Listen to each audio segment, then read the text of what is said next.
Ayun mga ka-G, may lalaban tayong gagamba ngayon. Tingnan nyo to, oh, parang gagambang bahay. Ang liliit lang talaga nito, botchog pa. Ang pangit talaga ng kulay. Hindi ko talaga trip yung mga ganitong kulay. Dito siya natin nilalaban, oh. Ganda yung kulay, dilaw, makapal, balansi yung katawan, tapos bago. Pero hindi loaded. Ito sila pag nagkatabi, oh. Medyo malaki tingnan yung parang gagambang bahay, no? Pero maiksi ito. Tapos malaki lang yung tiyan. Mahaba yung dilaw, tapos makapal yung ano, yung kalis. Pero hindi sila nagkakalayo. Hindi talaga sila nagkakalayo. Tingnan natin yung gagabang bahay na loaded versus sa yellow na bago pero matapang. First sagupaan nila mga ka-G. Ayun! Ganda ng laban. Bakbakan agad oh.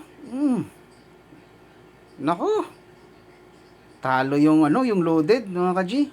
First na ano, tumalon, bumitaw. Okay, wala. Wala to, daan lang eh. Pero mukhang masama yung tama ng yellow, no? Yung parang gagabang bahay, may tama din.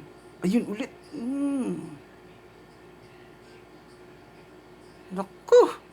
Nakabawi yung ano, yung gagawang bahay.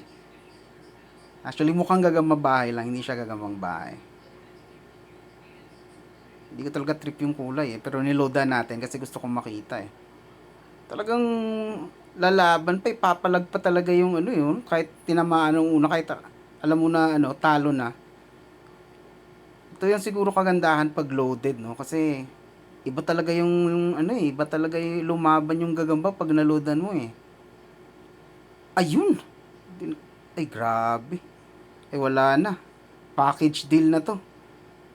Pina-LBC na, mga ka-G. Ganito siguro talaga yung advantage ng loaded. Kasi parang, alam mo, hindi nawawala yung tapang ng gagamba. Feeling ko nasa ano din eh, parang hindi nakakaramdam ng sakit eh. Yung bago, so ang tapang ng bago na yan ha, nihinitel ko rin yan ha, bago ko nilaban. At talagang, grabe talaga, magaling talaga lumaban. Yun nga lang, tinamaan na siya eh, may kagat na rin siya eh, kaya medyo siguro umayaw na.